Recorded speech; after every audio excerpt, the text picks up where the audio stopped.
Hi, everyone. Welcome to another episode of an amazing conversation. I'm Gladys Mizrahi, and today I could not be more thrilled than to welcome my good friend, DeAnne Connolly. Um, as we honor women during Black History Month, I couldn't think of a better person to honor. DeAnne has been involved in so many things in this community. She has made such a difference in all of our lives. She's involved in the Women's Fund. She has been an amazing supporter of the Power of the Heels. She's involved in everything. So, DeAnne, welcome. It is really an honor to have you with us. Oh, and by the way, she's not only in the Women's Fund, but she's also involved in the event industry, the tourism industry. So, everything on the spectrum. And she has really made a difference. So, please tell us a little bit about yourself. Well, thank you, Gladys. I appreciate your having me. I have a business development company I call ROI Media, which means return on investment. For the past 7 years, I have been on the entrepreneur struggle, and it's been definitely challenging. Prior to that, I was 21 years with a publication that worked with tourists in South Florida. So that's where I got my experience in the tourism and hospitality field. But I love being an entrepreneur despite the peaks and valleys and mountains and everything else. But it's been a fun time. I've met some amazing people. And what I do basically for my clients is connect them to people that they want to meet that can help them either with revenue or can help them with a partnership or any type of a strategic alliance. I'm a big believer in collaboration, so I do my best to connect my clients with people that can work with them and help bring them more income, as well as other clients, as well as anything else that they might need, because it's not always about money sometimes. Oh, correct. You and I know that. Yeah. So let me ask you something, because we just started Black History Month, and I know that there's a lot of conversations around it. Mhm. With all the organizations that you have been involved, have you ever had any backlash or any racism, anything that you can talk to us about today? Because I know that that is a tough conversation, but it's also a conversation that we all need to have. 100%. And I have to say that I have advantages that some of my Black brothers and sisters don't have simply because of the pigmentation of my skin. And I'm going What to do be you mean? honest and say, because am from a mixed background, my skin is light, my eyes are blue, and most people don't even know that I'm Black. So, because of that, I have gone through my life not really having a lot of pushback because of my background. Because most people from I was a child did not know I was Black. So, it's been an interesting experience as I'm older because I identify as Black. My family is mixed from the Caribbean. My children, their father was Black. So when people meet part of my family, then they realize. But on the other side, I have family that is from France that are very, very white. No one would ever expect, because my aunt married a Frenchman and her children, my first cousins, are very, very white. So our family is very multiracial and multicultural. And again, I have to be honest, as a fair-skinned, blue-eyed Black woman, I did not get a lot of pushback and a lot of the problems that some of my darker skinned colleagues have gotten. What about your kids? My children have. And my oldest son, who is a college professor at Johns Hopkins University, has had experiences where he's been shadowed while he's been shopping. He has been ignored while he What was do in a you mean by restaurant, shadowed?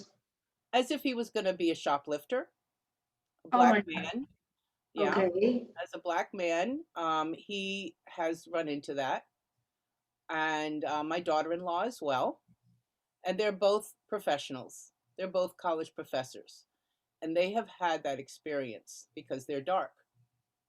And so it definitely is a reality. But I have to be honest and say that I have not had as many problems with that. Now, interestingly enough, I did have a very unusual experience when I was 13. I had a very, very good friend of mine, a white girl, whose father was definitely an Archie Bunker type.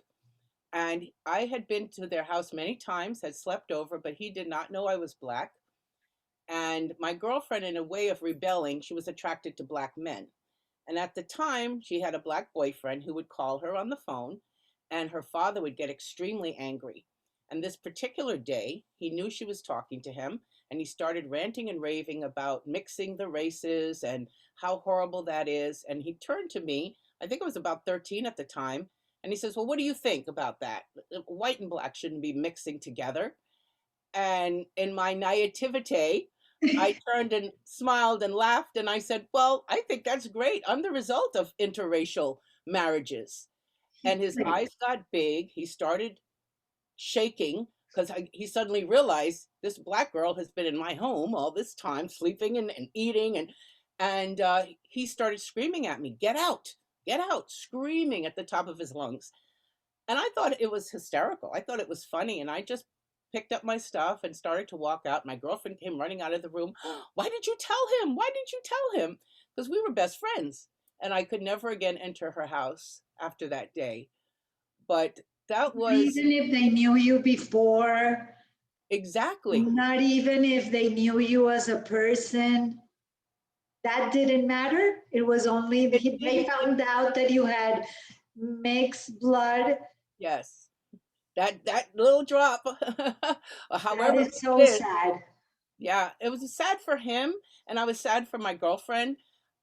To be honest with you, at that time, I was not upset by it. I thought it was funny because I knew how he was. And I think I just wanted to tell him. It was one of those things, when you're young, I want you to know that you've had this black girl in your house eating at your table, right?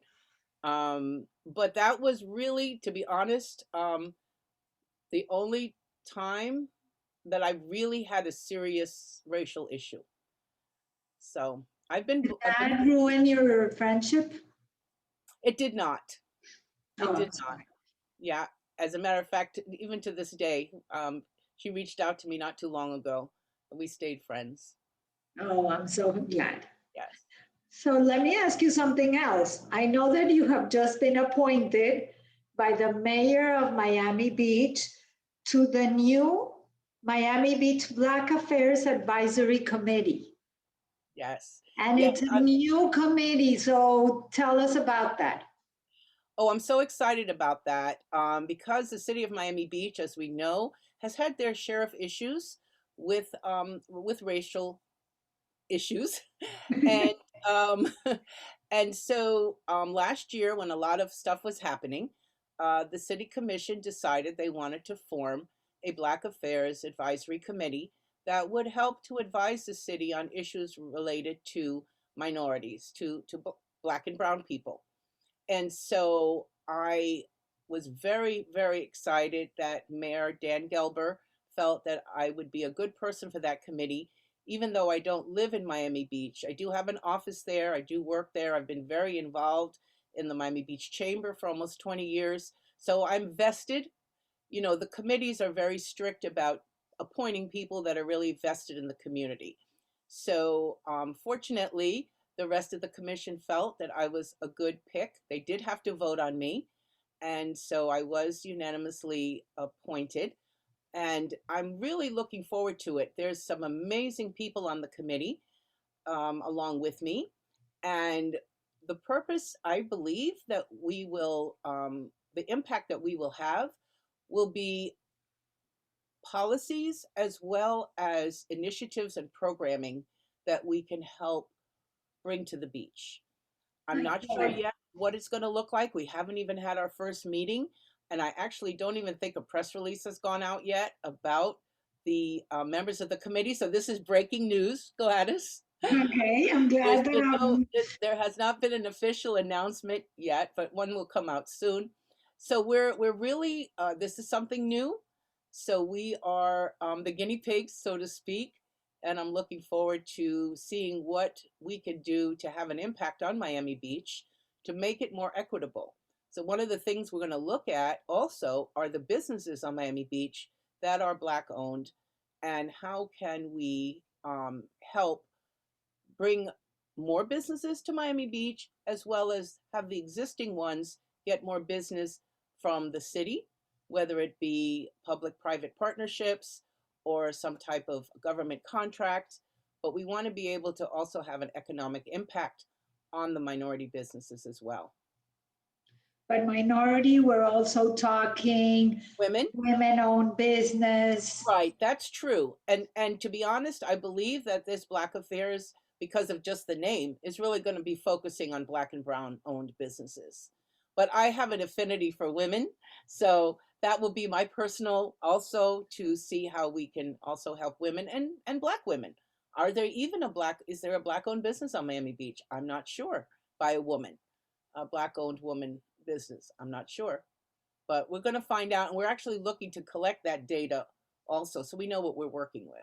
But you were talking to me before that there is a very small percentage of the Black community in Miami Beach. Right, there's only 4% residents. We don't know yet how many businesses are owned by Black owned owners. We don't know that yet, but that is data that the city of Miami Beach is looking to gather. And you have a very big fluctuating population of Yes, tourists. very big, correct. And one of the things we want to take a look at too is the programming, and how can we bring programming to attract a more mature audience, because there are plenty of older Black folk that would love to enjoy Miami Beach, but there really isn't anything that can attract them other than the American Black Film Festival, which comes to Miami Beach every year. Of course, with COVID, it was done virtually, but there's really not a lot of culture yet that comes to Miami Beach to attract an older Black and brown population. So we're going to take a look at that and see how we can make changes there as well. That sounds amazing. And now another part of your story is the Miami-Dade Chamber of Commerce. Mm-hmm. So what's the difference between this Chamber of Commerce and the Greater Miami Chamber of Commerce? The Greater Miami Chamber is a fabulous chamber. It's probably one of the biggest in Miami. It encompasses everyone and a lot of big corporations. The Miami-Dade Chamber of Commerce, which started, I think, in 1974, was designed specifically to assist Black and brown owned businesses. So the majority of the members for the Miami-Dade Chamber are Black and brown owned businesses, people of color. I joined because I've always been involved with their activities on and off, but I officially joined when the Miami Beach Chamber launched its Diversity, Equity, and Inclusion Council, and I was one of the founding members. And one of the speakers that we had at an event was Matthew Piaget, who is a member and a leader at the Miami-Dade Chamber. He's also the mayor of Opa-locka. And he spoke so amazingly at that meeting. And I said, you know what? I need to be a part of this chamber officially, because what I'd like to see us do is bring together that chamber and their initiatives along with our new Diversity, Equity, and Inclusion Council at the Miami Beach Chamber and work more closely together. So when I joined the Miami-Dade Chamber, I found out that they had an advocacy committee that deals with policy, legislation relative to businesses. So I joined that committee, and so I'll be able to get more information that I can help bring also to the Miami Beach Chamber about local legislation that affects minority-owned businesses. When do you have time for everything? Yeah, I juggle a lot. Sometimes I drop a couple balls, but I do my best. So let me ask you something. I've been hearing a lot about equality versus equity. Mm, So talk to me a little bit because for many people it sounds the same, but I know it's not the same. So, in your own words, give me a description of both and let me say this, how can we move forward mm, with all the lessons learned that we've had, especially this year, especially that now racism is on the radar of a lot of people with everything that's happened. right, How right. can we move forward? What are the next steps? Well, I think next steps are continued awareness because I am finding, even for someone, and I consider myself, well educated, there are things that I'm hearing that I didn't even know were happening. And so I think one of the first steps is for everyone as an individual to become more educated about the issue. Read, listen, hear about things not necessarily on mainstream media. Of course, we have to be careful what we find on the internet, but it's important for us to do our own research and get information about things that are going on that are giving us issues like racial inequity. So for me, equality is covers the covers the gamut from human rights to economics. Equity is more economic. So we want to be sure that not only do we have our human rights, which means access to affordable housing, access to mortgages. So redlining is a huge problem, a huge racial problem. What's redlining? Redlining is when a bank will say the mortgage for this neighborhood is going to be way higher or non-existent because it's not a good neighborhood.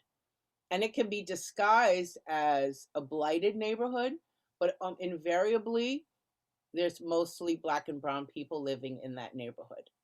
So there's been a lot of inequities in real estate, a lot of inequities in banking, in lending.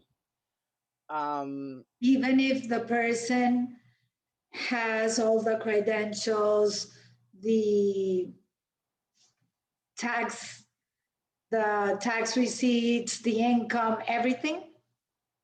well, it's not as bad as it used to be. I have to admit that. However, what has happened because it's been so bad, kind of up to now, you have this situation of generational poverty.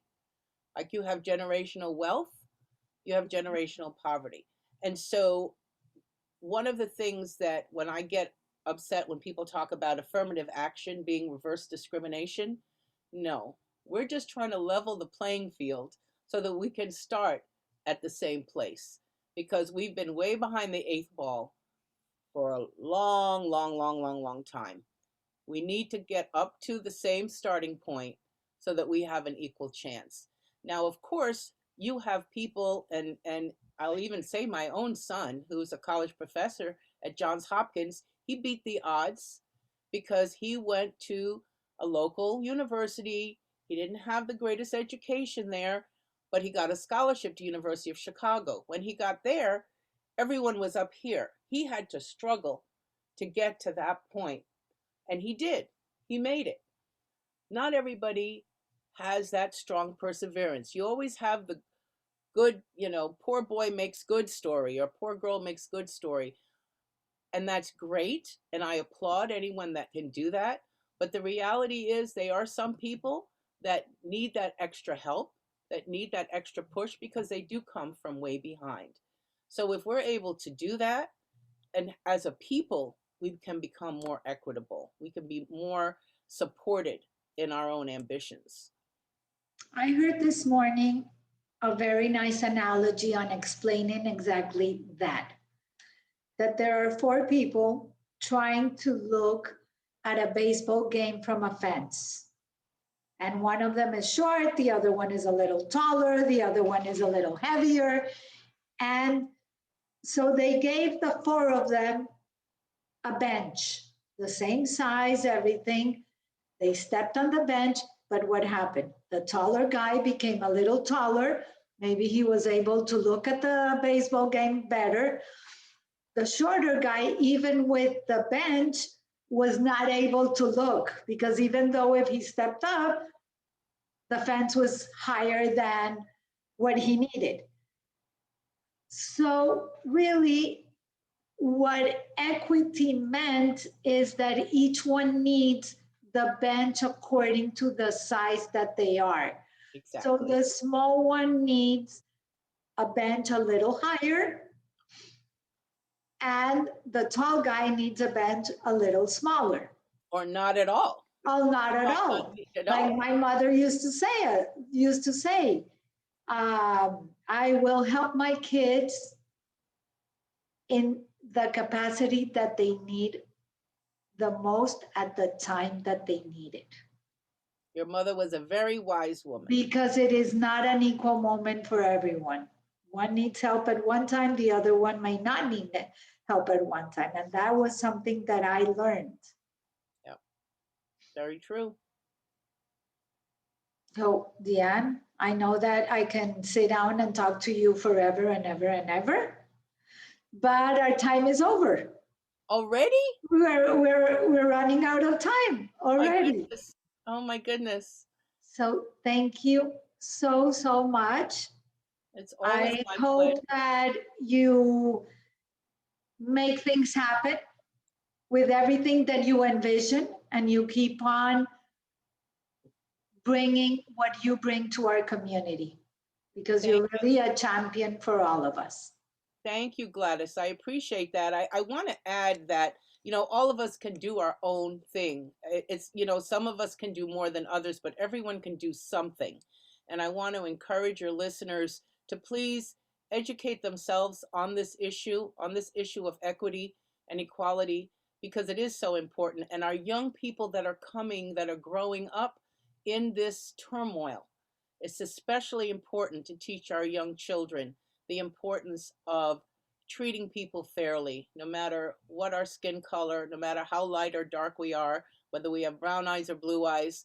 It's really important to teach that to our children.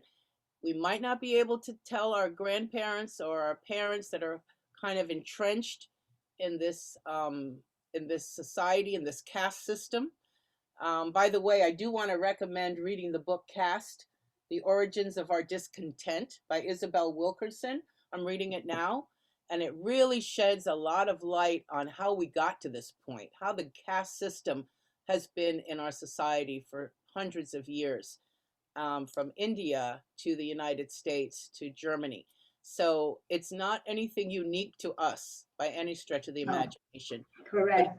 it can certainly be changed.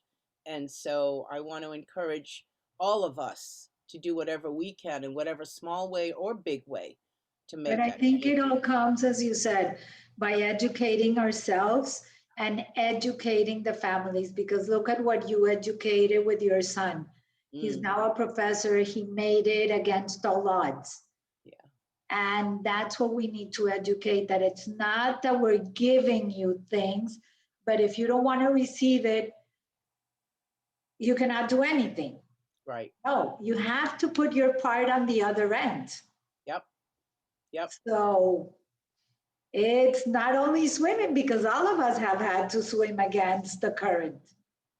very true. So it's making it, it takes two. And it takes all of us too. Correct. I'm a big believer in that village, supporting one another, not being afraid to lift someone up, to not thinking that's going to take away from you. It's really No. going to add. And if you need help, you just ask for help. Yep. DeAnne, thank you. My Everyone, pleasure. see you next week. Stay safe and be well. Bye.